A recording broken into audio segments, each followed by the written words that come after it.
গত পরশু জামায়াতে ইসলামী একটা বড় সমাবেশ করেছে। আমরা সমাবেশের আগে বিশাল শব্দটা ব্যবহার করি।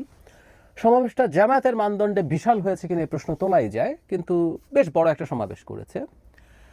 প্রশ্ন হচ্ছে তারা কি অর্জন করতে চেয়েছিলেন, তারা কি অর্জন করতে পারলেন, সেটা নিয়ে আলাপ আলোচনা চলছে। সেদিনই কথা বলেছে বিভিন্ন টক শোতে, আমার এখানে বলা হয়নি, তাই কিছু কথা একটু বলে রাখা দরকার। প্রথমেই এই সমাবেশ আলোচনায় এসছে এটা সোহরাওয়ার্দী উদ্যানে কল করায়। আমরা ট্র্যাডিশনালি জামায়াতকে দেখেছি তারা বায়তুল মোকাররমের আশপাশে তাদের সমাবেশগুলো করে থাকে।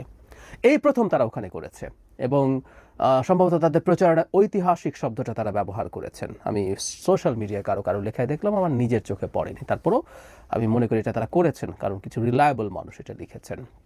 ফলে যেটা হলো যে সোহরাওয়ার্দী উদ্যানের ঐতিহাসিকতা হচ্ছে আমাদের সেই রেসকোর্স ময়দান ছিল তখন 7 মার্চে শেখ মুজিবুর রহমান তার ঐতিহাসিক ভাষণ দিয়েছিলেন। ঐতিহাসিক বলার মাধ্যমে জামায়াত তার খানিকটা ইতিহাসকে মেনে নিচ্ছেন, এই অ্যাটিটিউড দেখিয়ে যেতে পারছেন বলে মনে হতে পারে। এর বাইরে আরও কিছু ইস্যু আছে। সব প্রধান ইস্যু সম্ভবত একটা বার্তা তারা জাতিকে দিতে চেয়েছেন, সেটাই আসবো। এরপর আরও কয়েকটা খুচরো ঘটনা একটু বলে নেওয়া ভালো। সেটা হচ্ছে জামায়াতের আমির অসুস্থ হয়ে পড়েছিলেন। আমি তার পড়ার ভিডিওটা দেখলাম এবং এরপর তিনি থেকে বক্তৃতা করেছেন। কেউ কেউ এটাকে তার ভীষণ মনোবল এবং ডেডিকেশন হিসেবে দেখতে চাইছেন, কিন্তু মেডিকেল নলেজ থেকে আমি বলতে পারি, আমি নিজেও একজন ডাক্তার, তিনি প্রথমবার যখন পড়ে যান দাঁড়ানো অবস্থা থেকে তার মাথা গিয়ে ফ্লোরে আঘাত পায়।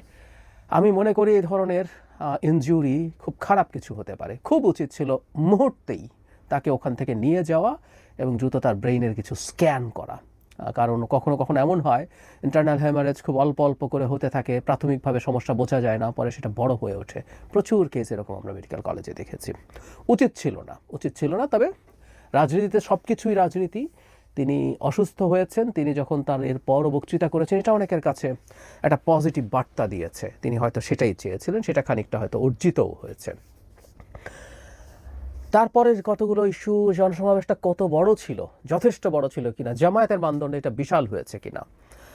আমি জামায়াতে ইসলামী একটা অত্যন্ত অর্গানাইজড অর্গানাইজেশন। তারা চাইলে তাদের সব নেতাকর্মীকে খুব দ্রুত মোবিলাইজ করতে পারেন। তাদের এই ধরনেরই একটা কন্ট্রোল আছে তাদের পরস্পরের প্রতি। সেই বিবেচনায় বলবো যে অনেক বিশাল কিছু হয়নি। দীর্ঘদিন তারা ঘোষণা করেছিলেন, কিন্তু সেই ঘোষিত জিনিসটাও খুব ভালো কিছু হয়েছে তা না, কারণ এটা উপচে বিভিন্ন দিকে ছড়িয়ে পড়ার মতো জনবল তাদের আছে বলেই মনে হয় তারা সামহাউ সেটা পেরে ওঠেননি। সুতরাং যে শোকেস তারা করতে চেয়েছেন, কারণ আসলে এগুলো দিয়ে এক ধরনের আমরা একটা শব্দ ব্যবহার করি শোডাউন, যে শোডাউন তারা করতে চেয়েছেন, জামাতের মানদণ্ডে শোডাউনটা খুব ভালো কিছু হয়েছে বলে আমার মনে হয় না। আরেকটা বিষয় আলোচনায় এসছে, জামাতের জন্য ট্রেন বরাদ্দ দেওয়া হয়েছে। তার ভাড়া তারা দিয়েছেন, কিন্তু একটা রাজনৈতিক দলকে এভাবে রাষ্ট্রের পক্ষ থেকে, সরকারের পক্ষ থেকে ট্রেন বরাদ্দ নিয়েও তীব্র সমালোচনা আছে। প্রশ্ন আসতেই পারে, যে কোনো দল বা সব দল ভাড়া দেওয়া সাপেক্ষেই কি ট্রেন ভাড়া পাবে? দল বড় ছোট জানি না, যে কেউ যদি বলে যে আমরা ট্রেন ভাড়া চাই, সেই ভাড়া তারা পাবেন কিনা এই প্রশ্ন খুবই ভ্যালিড। সুতরাং এই প্রশ্নটা করাই যেতে পারে এবং এই নজির এই সরকারের জন্য খুব ভালো কিছু হয়েছে বলে আমার মনে হয় না, কারণ বাংলাদেশে ট্রেন ছাড়াও আসলে নেতাকর্মীদেরকে আনার যথেষ্ট পথ আছে। বিএনপি আওয়ামী লীগ সরকারের সময় ট্রেনের তো দূরেই থাকুক, তাদের নানা রকম বাধা দেওয়ার চেষ্টা করা হয়েছে, কিন্তু তারা তাদের নেতাকর্মীদের ঢাকায় আনার ব্যবস্থা করেছেন। আমাদের ইউজুয়াল ট্রান্সপোর্টে এটা ভেরি মাচ পসিবল। এই সমাবেশে জামায়াত আসলে 7 দফা ঘোষণা করেছে। অ্যাপারেন্টলি মনে হবে এটাই তাদের মূল বিষয়। অনেক বক্তৃতা হয়েছে, 7 দফার কথা আমি একটু বলি কি কি বলেছেন তারা। এক হচ্ছে 2024 সালে 5 আগস্ট ও অন্যান্য সময় সংগঠিত সব গণহত্যার বিচার। অন্যান্য সময় এতে হয়তো আমরা 71কেও ঢোকাতে পারি।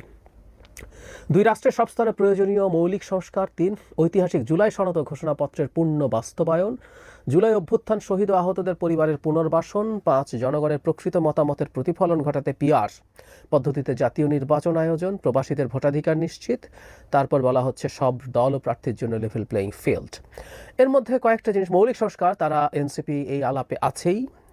তারপরে ঐতিহাসিক জুলাই সনদ ও ঘোষণাপত্রের পূর্ণ বাস্তবায়ন, মানে এটা অবশ্য তারা টাইম ফ্রেম ঠিক করেননি, দফা দিয়েছেন এটা এই সরকারের সময় না পরবর্তী সরকারের সময়। আমরা জানি জুলাই সনদের অনেক কিছু এই সরকার বাস্তবায়ন করতে পারবে না, কারণ এর মধ্যে কনস্টিটিউশনাল অ্যামেন্ডমেন্টের প্রশ্ন আছে, এটা আছে। তারা পিআরের কথা লোয়ার হাউসে এটা ক্রমাগত আনছেন। এটা ইনফ্যাক্ট ঐক্যমত্য কমিশনের আলোচনাতেও ছিল না এবং সংবিধান সংস্কার কমিশন এই প্রস্তাবনা দেয়ওনি। তারা ইসলামী আন্দোলন সহ এখন এই আলাপটা তুলতে যাচ্ছেন। ইন্টারেস্টিং ব্যাপার, আবারও বলছি, সব গণহত্যার বিচার।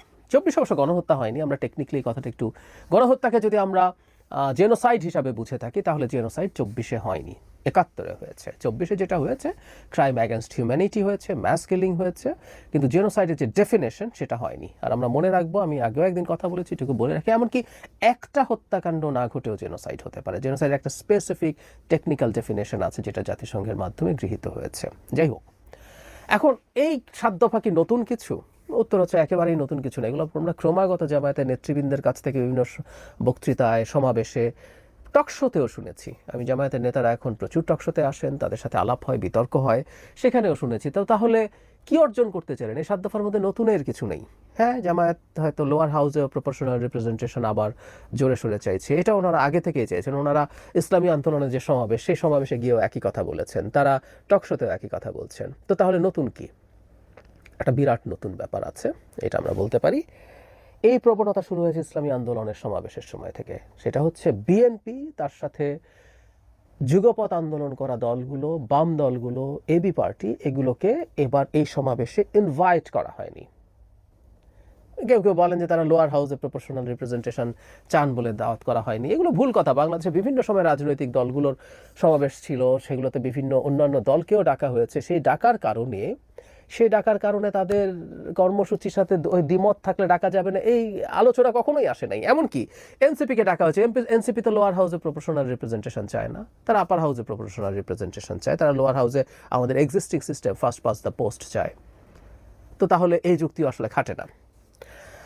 আমি বিশ্বাস করি জামায়াত একটা রাজনৈতিক মেরুকরণ জনগণের সামনে উপস্থাপন করতে চেয়েছেন। রাজনৈতিক মেরুকরণকে আমি নেগেটিভ অর্থে বলছি না। ডেমোক্রেটিক পলিটিক্সে political polarisation is a must. কারণ একটা দল ক্ষমতায় যাওয়ার জন্য ফাইট করবে, আরেকটা দল সেও থাকবে বা জোট, সেটা সে চেষ্টা করবে, যদি সে খুব নিশ্চিত হয় অপর পক্ষ তাকে যতটা সম্ভব চাপ দেওয়া যায়, কোনো এক সময় নিজে ক্ষমতায় যেতে চায়। এগুলো খুবই বেসিক ডেমোক্রেটিক প্রসেস।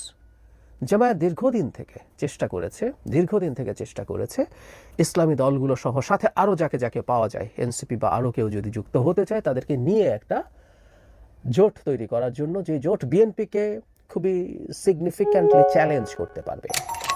তারা পারবে কিনা, শেষ পর্যন্ত পেরে উঠবে কিনা, ইজ এ ডিফারেন্ট ডিবেট, কিন্তু তাদের এই চেষ্টাটা আছে। আমি মনে করি এই সমাবেশের মাধ্যমে এই বার্তাটা তারা জাতির কাছে আরও খুব ক্লিয়ারলি তুলে ধরতে চাইলেন যে তারা এটা চান, তারা চেষ্টা করছেন, চেষ্টা করবেন সবাই একত্র হয়ে বিএনপিকে যতটা চাপে ফেলা যায়। সব ইসলামী দল কম বেশি সবাই, যদি বিশেষ করে দুটো ইসলামিক দলের কথা আমি বলতে পারি, জামায়াতে ইসলামী তো আছে, সাথে ইসলামী আন্দোলন বাংলাদেশ, যাদেরও বেশ সিগনিফিক্যান্ট, মানে বাংলাদেশের মানদণ্ডে জামায়াতের চাইতে তারা বেশ খানিকটা পিছিয়ে থাকলেও বেশ কিছু সিটে তাদের মোটামুটি উল্লেখযোগ্য সংখ্যক ভোটার্স আছে। তারা যদি একত্র হতে পারেন, সাথে অন্যরা যদি যোগ হয়, এনসিপি শেষ পর্যন্ত এদের সাথে যাবেন কিনা আমি সন্দিহান। বা আমি এভাবে না বলি যে এনসিপির পক্ষে আসলে যাওয়া সম্ভব না। তারা যে ধরনের রাজনীতির কথা বলেন, একটা সর্ব ইসলামী কম বেশি যদি জোট হয়, সেটা যাওয়া এনসিপির জন্য প্রবলেম্যাটিক হবে। যাই হোক, তারা চেষ্টা করছেন, এই বার্তা তারা দিতে চাচ্ছেন। আমি মনে করি এই সমাবেশের মূল প্রাপ্তি এটা।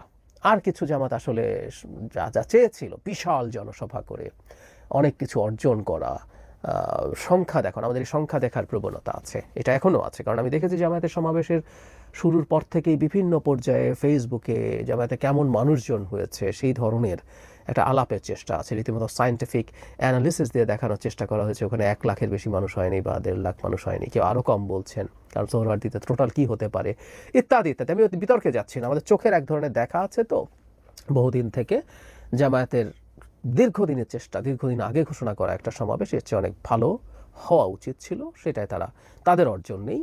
আর তারা বিএনপিকে বার্তা দিতে চেয়েছে। আর একটা কথা বারবার বলি, সেটা হচ্ছে আমরা জোট করছি, আমরা আলাদা হয়ে যাচ্ছি কি না, এইগুলো সব সময় যে আসলে চূড়ান্ত সিদ্ধান্ত সেটা না। সেটা অনেক সময় পলিটিক্যাল ল্যাভারেজ পাওয়ার জন্য। বিএনপি এখন এককভাবে নির্বাচন করলেও ক্ষমতায় যাবে, সেই ক্ষমতায় যাওয়ার পরিস্থিতি তৈরি হয়েছে। সো জামায়াতে ইসলামী বিএনপির সাথে ভিড়তে পারবে জোটে, এটা মনে হয় না। কিন্তু এখানে যাওয়া অন্যান্য দলের কিন্তু বার্গেনিংয়ের সুযোগ আছে। তারা বিএনপির কাছ থেকে ছাড় চাইতে পারে, আসনের ছাড় চাইতে পারে, সেটা এনসিপি হতে পারে, ইসলামী আন্দোলন হতে পারে, আলাদা পলিটিক্যাল পার্টি যারা গেছে জামায়াত ছাড়া তারা পেতে পারে। সুতরাং এই প্ল্যাটফর্মে গিয়ে কঠোরভাবে এইসব কথা বলাকে আমরা ভিন্নভাবেও পাঠ করব, এই পাঠটা আমাদের রাখতে হবে এবং সময়ের সাথে আসলে বোঝা যাবে এই জোট হতে পারে কিনা। আমি একদিন অল্প কথা বলেছি, আর একটু বিস্তারিত কথা বলবো। বাংলাদেশ ইসলামী দলগুলো পরস্পরের বিরুদ্ধে যেভাবে দীর্ঘকালীন লড়াই করেছে, তারপরও তাদের আসলে জোট হওয়া সম্ভব কিনা সেই আলাপটাও একদিন করতে চাই।